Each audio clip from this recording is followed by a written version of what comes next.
Welcome to another edition of Expanding Mind. I'm your host, Erik Davis, on the Progressive Radio Network, exploring the cultures of consciousness. This morning was reading over the relatively new edition of The New Yorker, which has a profile of Earth and Fire from the Arrowhead Foundation and the Arrowhead website, who are old friends, and both my wife Jennifer and I were interviewed for the article. And while it certainly could have been worse, it definitely missed a lot of opportunities. It was kind of interesting to see. On the one hand, it's kind of remarkable to see a positive portrayal of the Arrowheads. That's our guest dog's barking in the background, by the way, so it's adding a little country color. It was great to see a profile of what was for many, many years, and to some degree still is, a very outsider website, even in the world, the sort of exploding world of psychedelic research and the sort of shift in public perceptions about drugs, cannabis, and also psychedelics. Arrowhead still maintains a bit of an outsider edge because, of course, it's the place you go to find out how to take the drugs you actually want to take, and also a place where you can read, trip reports from teenagers about, drinking DXM under, sort of less than ideal psychedelic circumstances. And so it's got a greasy kid stuff vibe to it that keeps it rather unpalatable for the mainstream. And so the fact that there was a genuinely positive and sort of charming portrayal of Earth and Fire was a pleasant thing and a sign of the times. I mean, it's kind of remarkable that a mainstream upper middle brow organ of respectability like the New Yorker would include positive pictures of sort of psychedelic culture, as the more substantial Michael Pollan piece did a couple of months ago. That said, it was a little disappointing that some of the real issues about information, about psychedelics, about cognitive liberty, et cetera, were sort of skipped over. They didn't really emphasize the education angle, which is the most important thing about Arrowhead, which is that whatever your perspective on this subject, whether or not kids should be doing these things, what do we do about it? Should we keep everything scheduled? Should we open stuff up? Whatever your stance is, most people would agree that information, having actual real information, is key for individuals and society to make decisions about that. Of course, that's not historically been the case in the drug war. The drug war is partly an information war, both to obfuscate reality with propaganda and ideology, and also to kind of keep information under wraps, because, of course, the less you know about certain substances, the less able you are to take them. So there is a kind of circular feedback loop of information and drug culture, which the Arrowhead folks are perfectly aware of, and which, unfortunately, the author decided not to, or the editors really decided not to shape. So what we wound up with was sort of a quirky, charming, somewhat superficial, classic New Yorker story. But nonetheless, I suggest everyone check it out, at least to see how the sort of mainstream is reformulating the underground, which is one of the dynamics we're experiencing right now. Is what is the underground? Does it even exist anymore, inside or outside of drug culture? There's a very strange sense in which things are all above ground. Things are all available. They're all on the internet. People know about stuff. Subculture is mainstream culture. It's all wrapped up, in which can be marvelous and confusing at the same time. Staying on our topic of psychoactive compounds and cognitive liberty, I'm very happy today that we'll be talking with Casey Hardison. I think I first encountered Casey through interviews with him. He's a Yank who went over to the UK in the early 2000s and was a chemist and began producing psychoactive substances that were controlled under UK law and through a variety of unfortunate circumstances was apprehended by the forces of the government and spent 10 years in jail in the UK. And though he had another 10 years to go on his sentence for manufacture and possession, and I guess one of exportation, which is how they popped him in the first place. They let him go, which is very nice. He can't ever go back, which is sad, but much less sad than spending another 10 years in prison. And so he's back here, enjoying life and occasionally writing wonderful pieces for Arrowwood. Casey very much, to my mind, represents, let's say, a kind of Arrowwood perspective on drug culture and drug experience as sort of, somewhat contrasted with some of the other ways that people are thinking and talking and taking psychoactives these days, and whether in terms of medical healing or whether in terms of searching out the mysteries of the ayahuasca forest land. Casey remains someone I identify very much with the idea of cognitive liberty, which we'll be talking about more in this program. So, with no further ado, Casey, welcome to Expanding Mind. Well, thank you very much. I'm pleasure to be here. Enjoying this very much.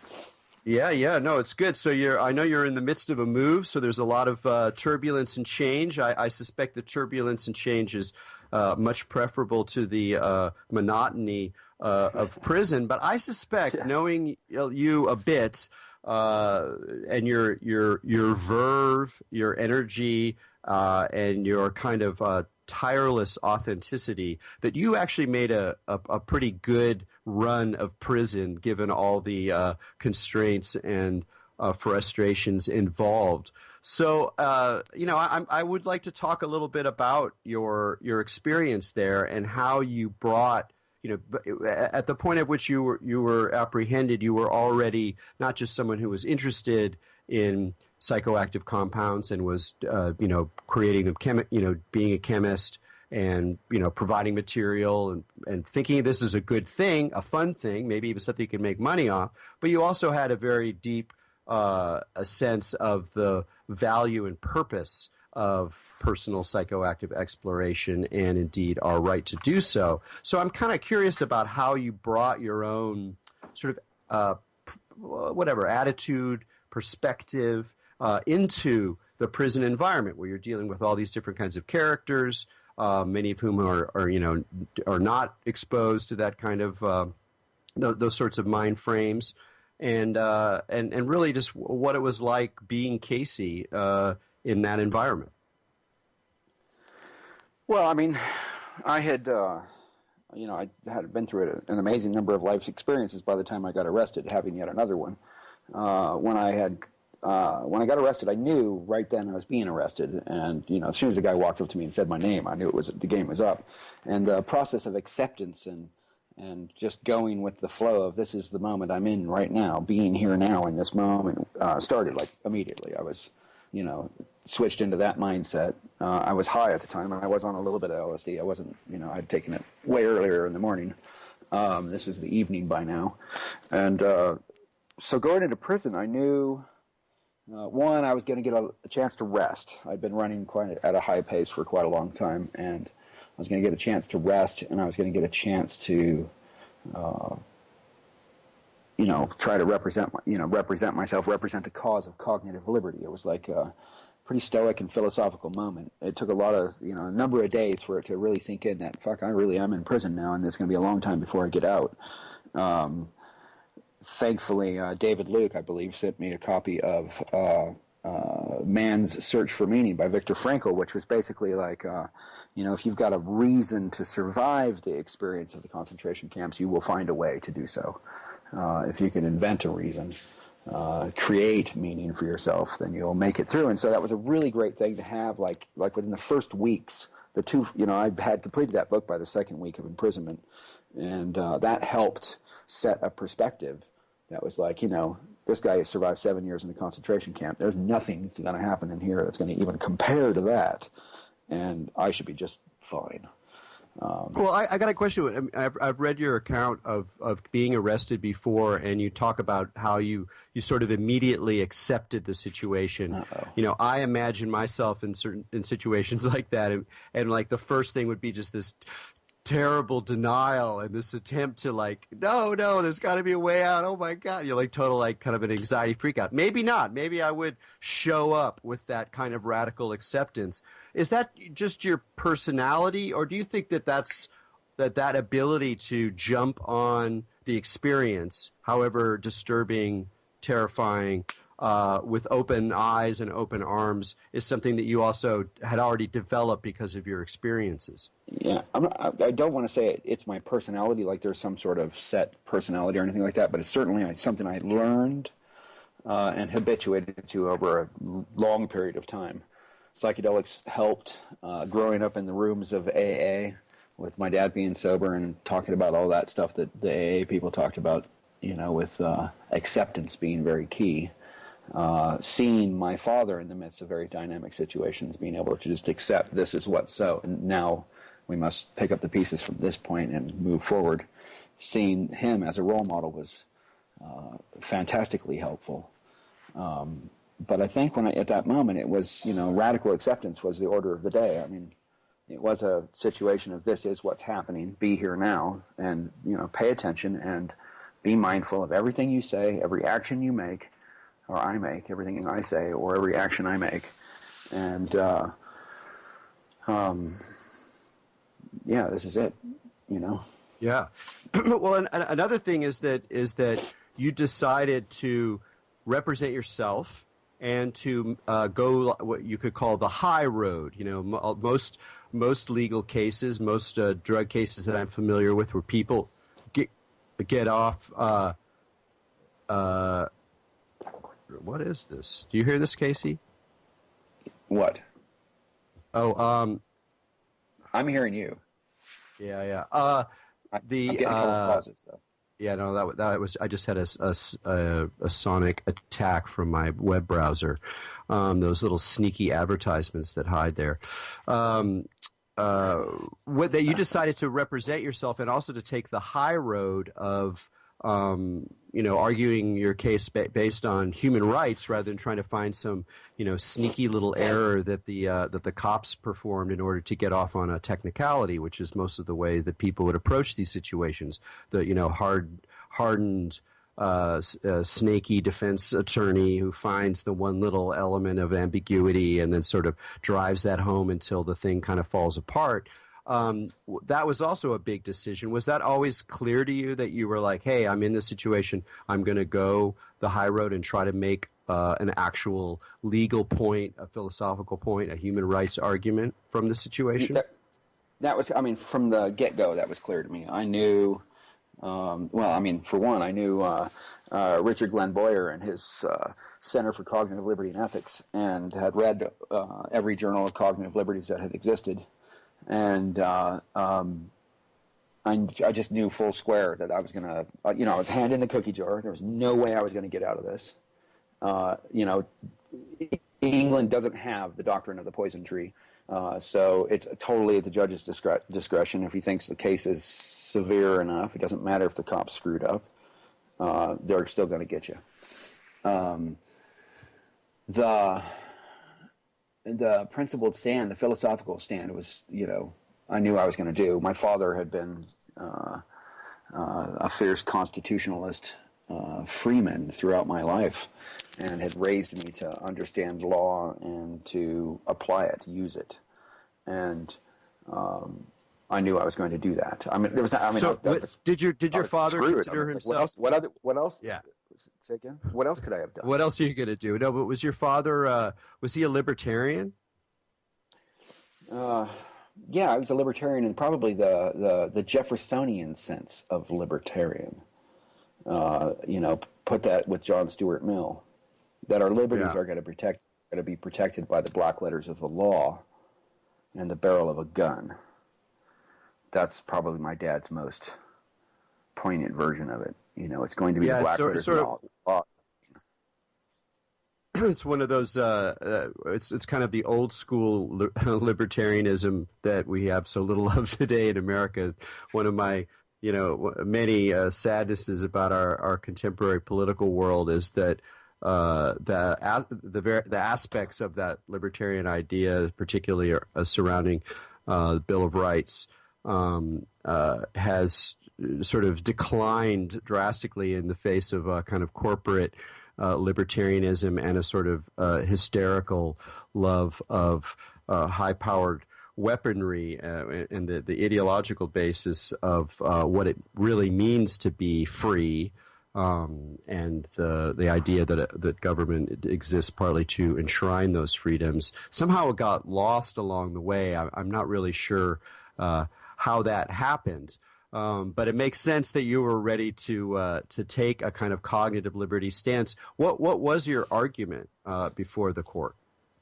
My argument was pretty simple. It was I should have a right to alter my thinking as I see fit and help others do that in a way that's from a quality produced product and to where they don't have to get it from the streets, the black market. They could just come to me. I'm a nice, peaceful, loving individual. They can come get it from me. But the main principle was that I should have the right to alter my mental functioning as I see fit, particularly if the state is going to extend that right to alcohol and tobacco users, producers and suppliers. And if they're going to extend that right to alcohol and tobacco users, then they ought to afford me equal rights. So it becomes a common law argument about the right to be treated as others are treated, and also the right to be distinguished from those causing harm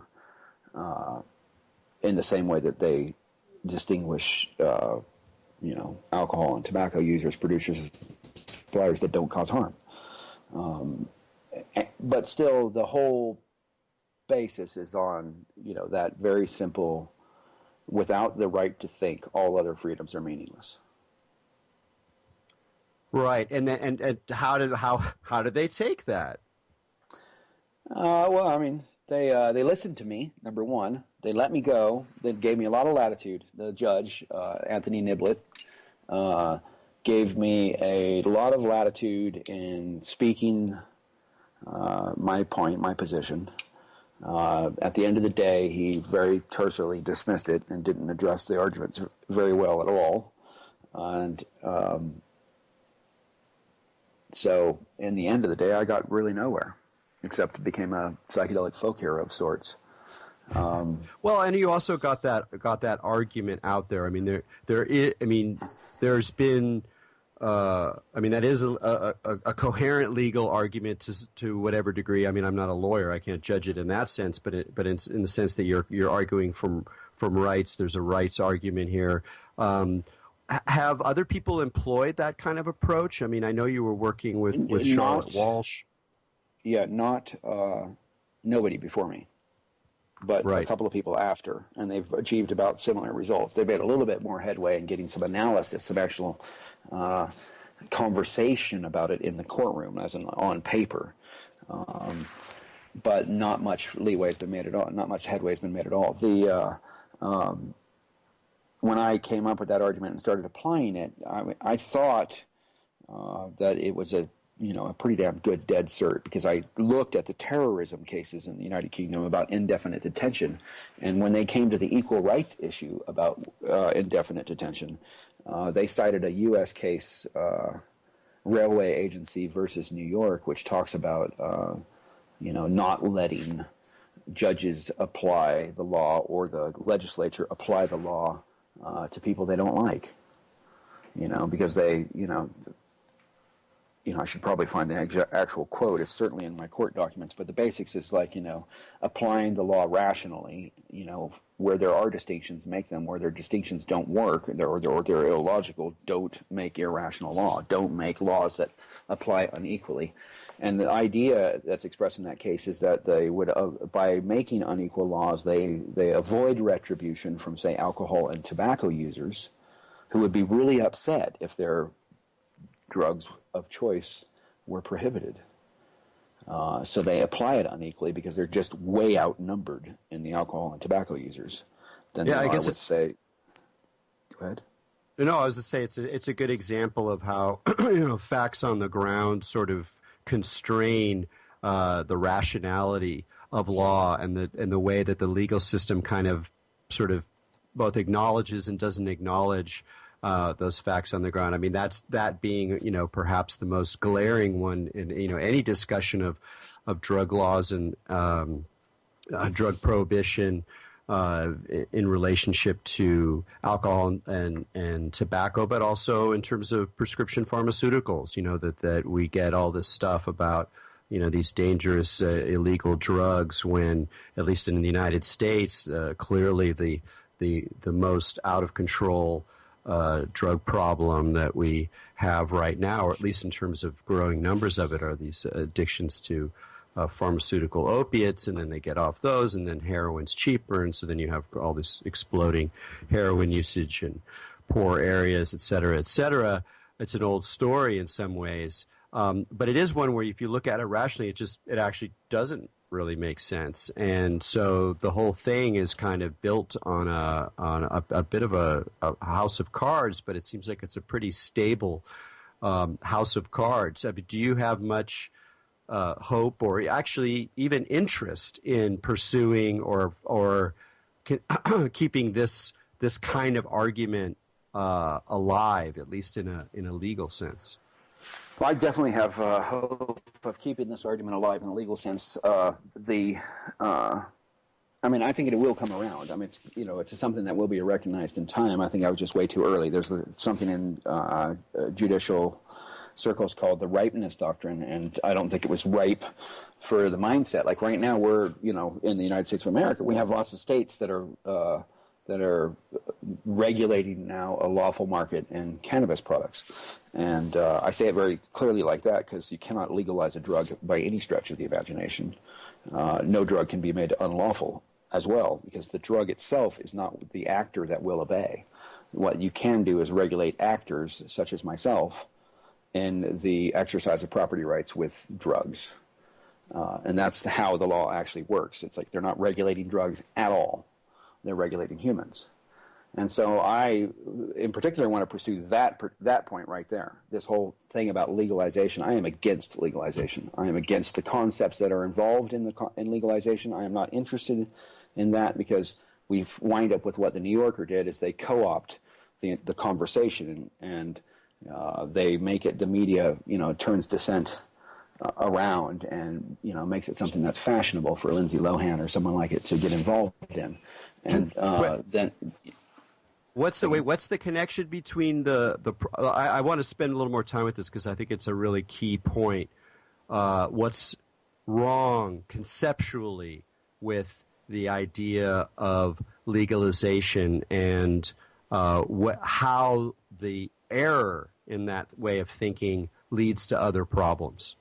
The simple problem is very simple. If we're talking about legalizing drugs, we're not thinking about the rights of human beings. We're thinking about the drugs. Oh, yes, let's legalize marijuana. Well, where in there is a conversation about I should have the right to alter my mental functioning as I see fit? That conversation is missing in the legalization argument. Where in there is the conversation of I should have the same rights as alcohol and tobacco producers, users, and suppliers? It gets lost. It gets lost in this idea that you can legalize a plant, which what you're actually doing is legalizing human action, making it lawful for humans to act.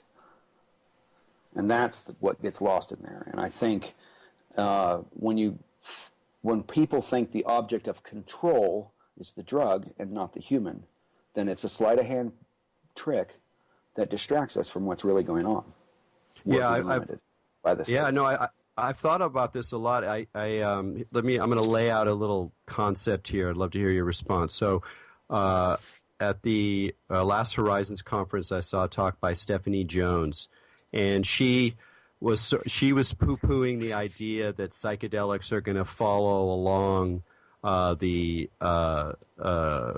shifts in control over cannabis, which is sort of in a kind of loose way, something I had been thinking, other people were thinking like, well, the people are going to recognize that the sort of quasi-psychedelic effects of cannabis are okay and they don't really destroy anything, so maybe in another cycle or two, a similar loosening will apply to psychedelics. And she said, no, that's not going to happen. And she laid out like percentages of people who had used cannabis and their changing political ideas versus percentages of people, even at the most, like once in their life or something, who had used a psychedelic, and it was, much, much smaller. And most everybody else, even people who use cannabis, are scared of psychedelics, or they just don't want to think about it. They don't want to deal with it. So that she was saying, look, that mass, the numbers aren't there.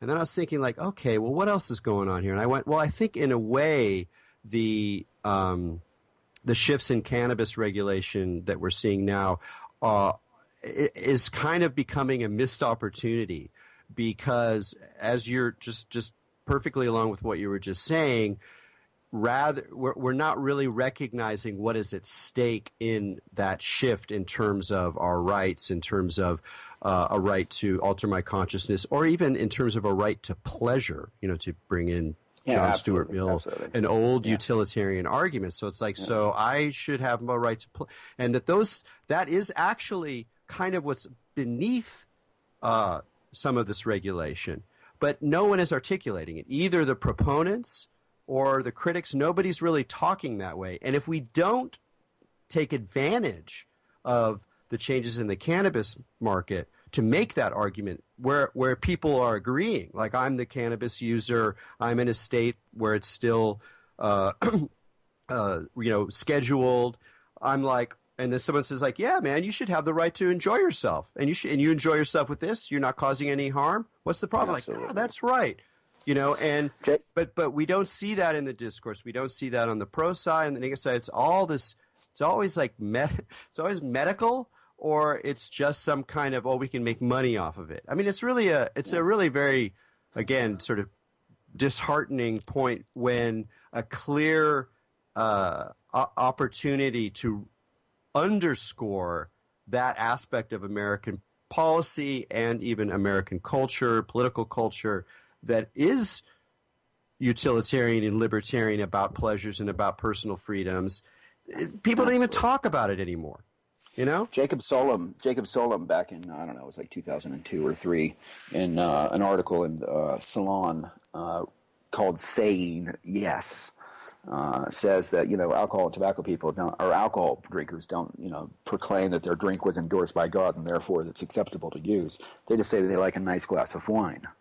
And that principle of, I get pleasure out of the use of psychedelic compounds is often not put forth authentically by people lobbying for transformations in drug law. I think, along with you, that it's going to take a while before other psychedelics are thought of in a category that it would be safe for most, for it to be lawful to consume and produce and supply. I think it's going to be a while for that. I really pray, hope, beg, believe that MAPS's work, Multidisciplinary Association of Psychedelic Studies work with making MDMA prescription medicine, will transform the conversation in society to, as the medical marijuana debate has done. It's like it's gone from the, okay, it's a medicine and people are getting results from it, and I guess we'll allow it recreationally now because so many people are using it. I think that conversation with the regulation of MDMA as a legitimate medicinal product will lead to, one, more people accepting it, and a greater public conversation, which I think would lead to MDMA being the first recreational, lawful psychedelic compound, even though it's really more of a what if you're touching within? I'm trying to get back to that one. Intactogen. A euphoric stimulant. A euphoric stimulant. Here's a euphoric stimulant that I think might be the very first one that we would allow lawful recreational use of.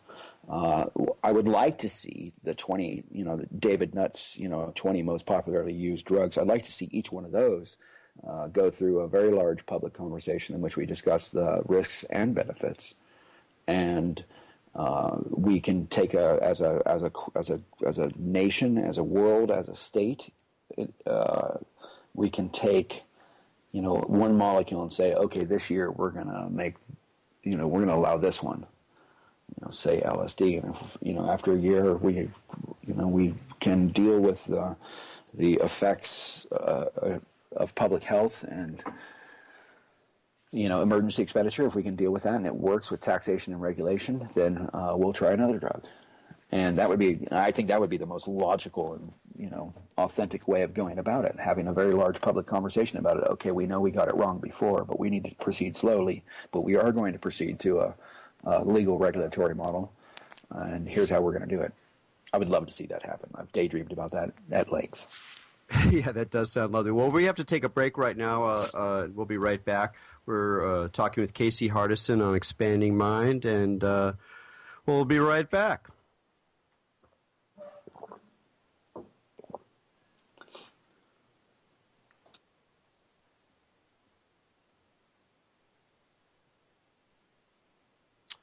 Welcome back to Expanding Mind on the Progressive Radio Network. We're talking with Casey Hardison about all our PRN host just, here we go, against legalization, Cognitive Liberty Org. The Hacking Bay article. Yeah, I remember the days of the Journal of Cognitive Liberty were heady ones. That was one of the questions I had for you. When you went into prison, cognitive liberty was a big meme. It was something that a lot of people inside the psychedelic scene were talking about. It seemed to have legs as an actual workable idea that you try to employ in a legal sense, but even just as a general kind of conversational point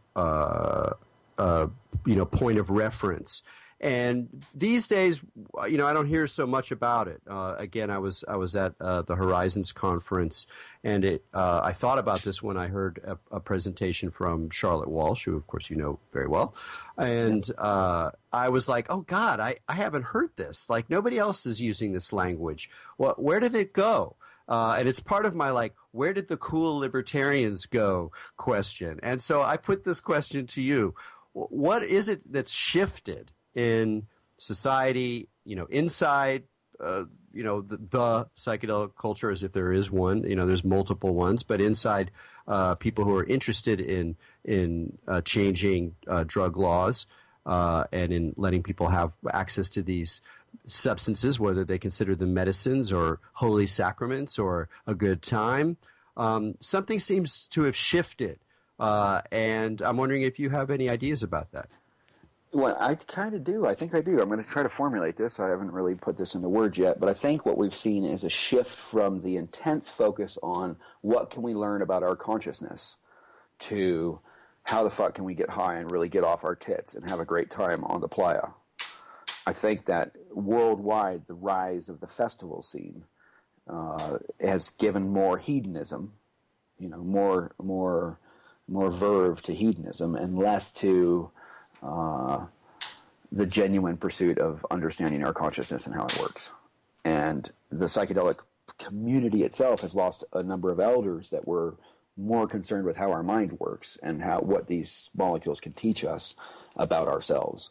And we've now got a lot more people that are a lot more interested in how to get off their tits, to say it in a nice English expression, to how to just basically get high and have a good time. We saw that recent article about the microdosing that's been going around, how the business circles are really into microdosing now. And that's an article that's, it's all about capitalism. It has nothing to say about the ecological movement, the fact that we're all one and that we have a global climate catastrophe that we're aware of as a result of psychedelics in general. It talks nothing about the political changes that psychedelics ushered in and got stomped on pretty hard. It's totally a co-opted article. It's basically like, take some acid and be more productive for your boss and make more money for the capitalists. And while that's an acceptable use, I don't think it's not got the same passion that I got into psychedelics, where I'm in this for the change, for humanity, for the planet, for for everybody, for all of it. Yeah, I know you've said a lot there. Made me think about it. I mean, one on the point about partying. I You might have seen this last year. Daniel Pinchbeck wrote a kind of public letter about why he wasn't going to Burning Man. Yeah, I really appreciate that. While I don't agree with a lot of the way Pinchbeck phrases things, I respect the guy, but he has a very different take on a lot of stuff than I do. He had a great line in it, which is it really stayed with me. Is there's a big difference between mystical anarchism and hedonic libertarianism, and I really stayed with that because I was like, that is the difference that makes a difference. Because from the outside, those two things can look very, very similar. And of course, Burning Man has always had the hedonic libertarian, we're just going to go out here and party and have a good time, which I'm also, as I'm sure you are, fine with to a degree.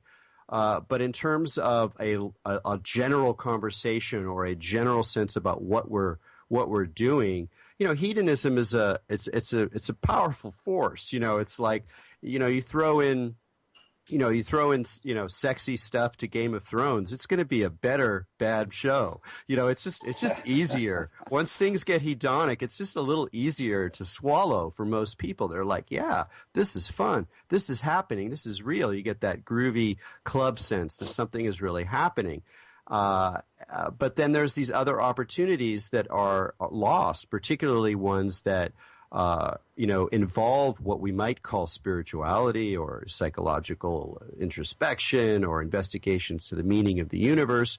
But rather than those things happening inside of an obvious religion or, Buddhist practice or a self-help weekend or whatever, those same things can happen in the environment of partying or the environment of exploring psychoactives. And so it's a very tricky line, and I think it's the massification, the sort of, and the kind of festival culture itself. It's funny with the festival culture, there's sort of this running battle too, because about the same in the same era that the festivals really started to blow up, in the middle of the last decade, let's say, more and more people were also including these like speaker tents inside the festival. Yes. And you'd go to the speaker tents, and then there was sort of an attempt to keep, like, just for some of these people, it was kind of an attempt to keep these larger questions alive, but there was always a kind of irony about it too. Like it was hard to see where the purchase was really happening, especially because, again, part of the argument that I think both of us would agree with is that this is about pleasure. I enjoy. Yeah. That's all I need to say. I don't need to tell you that that LSD is a medicine. I don't need to tell you that LSD is a sacrament. All I really need to say is that I enjoy it, and it doesn't seem to have done me any harm, and most people I know it doesn't seem to do any harm. So the hedonic argument is a good argument, but it does seem that something has shifted in terms of the capacity of this strange subculture, or now set of subcultures, to keep alive some of these more probing philosophical and as you say, ecological issues too. I mean, I think in a way that's the big elephant in the room. It's a gigantic elephant. I think there's a couple of places I'd like to go with what you just said. First off, to say no pun on purchase. The idea of going to something like Burning Man and purchasing a whole bunch of shit, including your drugs, taking a whole bunch of drugs, having a great time, and then leaving all your trash behind, is so antithetical to the ecological movement, to the idea that we're gonna that we can actually transform this planet and transform the way we use resources on this planet to live a sustainable existence. Leaving that for a moment, I just want to go back to the framers of the Constitution and the life, liberty, and the pursuit of happiness, because you don't hear much call on that pursuit of happiness part. It is highly regulated. Even though it's put right up front next to the word liberty. Our pursuit of happiness in the world is now so tightly regulated with respect to drugs. I don't know, it's regulated ineffectually, but the fact that people can get very large jail sentences, imprisoned for doing no more than experiencing their mind, their own pleasure, and harming no one in the process is one of the most absurd things I've ever heard about. And yeah, I can't even really take those lines as seriously the way that I used to, because they seem ironic. I don't want them to seem ironic. I want them to still seem, even despite all of the issues about slaveholding and this and that. I mean, there's a lot of amazing, deep criticisms about the United States and the principles it was founded on. Yep. Nonetheless, I did spend a lot of my life hearing those words in a way that I could sort of draw from as a kind of source and inspiration. And it's very hard to hear them now. In fact, even when you say pursuit of happiness, I just immediately see like pursuit of, buying and selling, or pursuit of consumption, or pursuit of money as a. It's my understanding principle. that it was originally, one of the original drafts was the pursuit of property. Which brings back to another interesting thing that Jefferson said, is that government is instituted to protect property of every sort. My rights themselves are property that I own. My liberties, the Bill of Rights, they are actually my property. They are actionable property at that. They are, if you look in Black's Law Dictionary under the definition of property, there'll be a lot of them, like 8 or 9 of them. And what you will find is that our rights, our liberties, are considered property of the person. And what we're doing with regulating production, supply, possession, import, export, we are regulating actions with property. And what government does is regulate actions with property, because that's what they do. And those with the most property have the most time to scream the loudest. And now we are run by the capitalists. Yeah, I mean, I was going to say that's really the key. I mean, again, it's I think just looking at the way in which proprietarian arguments, to my mind, have distorted some of what libertarianism could have been in America. And other, tons of people would disagree and jump down my throat, either by saying that it was always a kind of crypto corporate, money grab, or that things are just doing fine as they are, and that all of these great goods will come if we shift over towards a strictly proprietarian and sort of transactional contract-based reality. Nonetheless, I think it's pretty clear, if you see the effects of a lot of that sort of thinking in terms of the larger social force effects. It's really the guys with the big cash wanting more and more cash. Whereas when I hear those words, pursuit of happiness, for me, it's almost more like how I can learn to be happy by dodging buying and selling. Like, how can I learn to be happy in a world where limitations are in our face, whether they're ecological limitations, the limitations of our system, the limitations of what money can give, or indeed even our ability to escape the money system. It's like, how can I possibly be happy by dodging that in whatever way I can? Absolutely. I've learned prison was really nice for learning to live with a lot less. For learning, there are things that I may want, but, my needs are pretty small. And that I don't have to participate to the extent, I don't have to be in the rat race, though. I still have to pay my rent. I didn't have to pay my rent for 9.27 years. It was quite nice. What else did you do? I mean, you must have read a lot of books. Did you? I subscribed to the New Scientist and The Economist, so I got one of them every week. Got 50 of those a year, basically. And then I got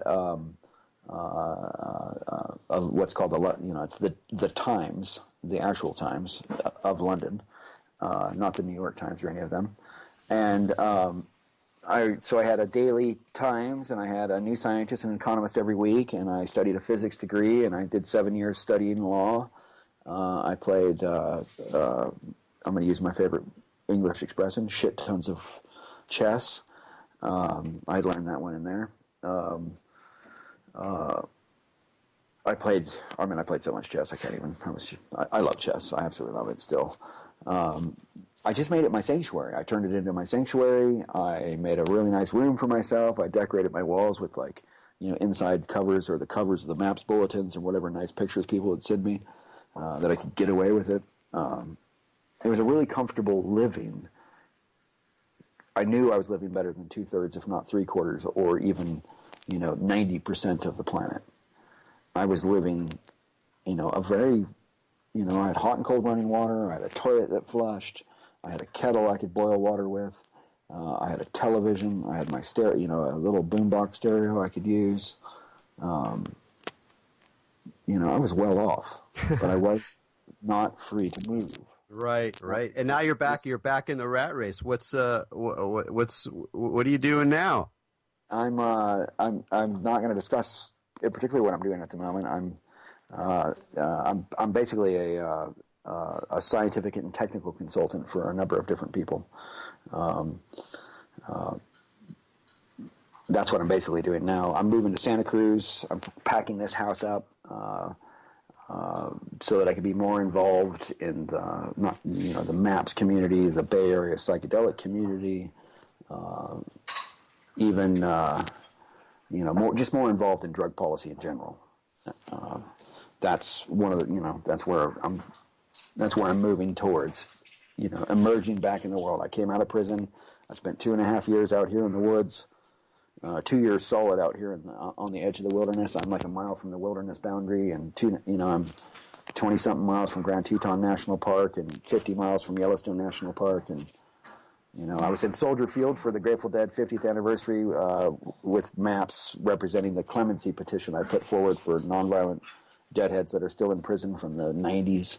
And I was standing there in the middle of that stadium with 80,000 people around it, 80,000 people in it, and there are more people in that stadium than there are within 100 miles of the house I'm sitting in right now. And, it's just really nice. I came out here, I emptied my head out, let go of that prison experience, and now I'm ready to reemerge into the world, and so that's what I've been doing. But mostly what I do is I consult in various locations in the United States on cannabis chemistry and other versions of scientific and technical consulting.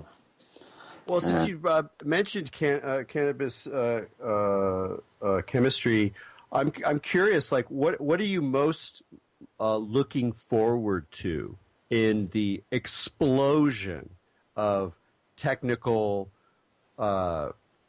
capitalist, cultural transformation that is going, it's happening already, but is going to happen in the cannabis world in the United States over the next 5 to 10 years? I mean, what part of it is the most exciting and fascinating to you? I think one of the most exciting and fascinating things about it is that it's happening at all, and that it's everywhere you look now. What I really want to see happen is I want to see, everything from whole plant extract, Simpson oil, all the way to the best of the shatter, to the best of the products you can make. But beyond that, what I want to see is all of the terpenoids isolated on their own, each of them isolated on their own, each of the cannabinoids isolated on their own, and then proprietary blends developing that would allow an extraordinary large range of products, so that I can find the one that I most like, basically. Yeah, I mean, well, here's a question on that score. I mean, basically, the idea is that there's tons of stuff going on in cannabis. It's an incredibly complicated entity with multiple alkaloids and the terpenes and the different cannabinoids, et cetera, and so nobody really knows why this does that or this does that. And so one of the ideas, and you're describing here, is that we got to isolate them and then start making blends that would produce different kinds of effects. But I have another question for you, which is that in my experience, people react to, partly because of the complexity, people react to cannabis very differently. Like the same, material will affect people in very, very different ways. Yeah. Do you think that there is, in some ways, can we really make a science of it to that degree? Well, we can certainly make a science to where here I walk into a store and I can, because right now I can walk into a liquor store and I can buy $1,000 different versions of alcohol, right? So what I want to be able to do is walk into a store, or just order it online, however the hell it's going to work. Say, okay, well, I want to try this percentage of THC, this percentage of CBD. I want to order this particular product that's known for this, and with these particular terpenoids in it, because these are the flavors I like best. and I want to use it for myself. And now I will, at this point, understand the subjective effects of cannabis on my own body, and be habituating towards what I prefer. Other people will have to habituate towards what they prefer. The fact that it is very subjective comes back to mindset, comes back to understanding one's body, understanding the possible effects of the drugs, and knowing your dosage, and knowing your sources. To get back to to get back to Erowid, know your body, know your mind, know your substance, know your dose, know your source. It's the fivefold version of that now. The fivefold. That's John Hannah added the dose to that. Know your dose. Yeah. The as you said, it is kind of surprising. It is kind of remarkable. I mean, for you to, especially like you go to prison in one situation, you come out, and it's a different world, at least in the United States. I'll tell you what. I can stand in California with a group of people smoking a joint, and every once in a while I still get the, oh shit, I'm in public smoking a joint. I could get something could happen. It's not gonna, but I'm still somewhere in that mindset. Still stuck in a time warp because I was gone for a decade. I didn't see it develop slowly. I didn't experience the development, so I'm just kind of thrust into it. Well, again, we just got a couple of minutes here. What do you think we could be doing now, because this is happening, because the cat is out of the bag, it's clearly going to keep rolling? What could people be doing in order to bring some of these deeper issues, legal issues, philosophical issues to bear on the question of drugs as cannabis itself moves forward? I think one of the things we could do most is to keep the conversation alive at the dinner table with our friends, with our family. Say something to the effect of, I enjoy cannabis. I particularly enjoy cannabis of these particular varieties. But also be, when you're speaking with people who are more naive about such things, put forth the memes about, being in a good setting, being in a good space in your mind. Titrating effectively. Don't just smoke a big fat joint because everybody else is doing it. Take a couple hits and leave it alone. It's much more powerful weed these days.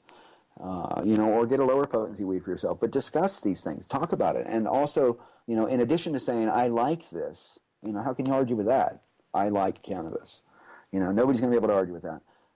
Bring in I like the way it transforms my mind. I like the way it opens, my creative process and the way I think, and, discuss the effects with your friends, with your family, and compare notes.